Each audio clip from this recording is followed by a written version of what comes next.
People, this election is a serious election. This is the most important election in our lifetime. This is the turning point.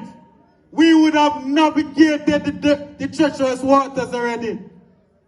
God blessed us with a leader, with a vision. We are blessed to have Dr. Andrew Michael Holness. You remember COVID?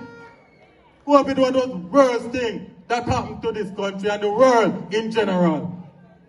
We had 2 wars that caused high inflation rate right across the world.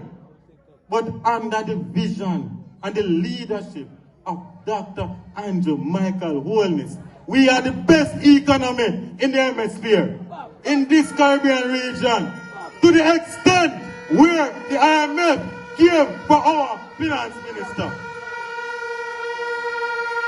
Look here, it is serious.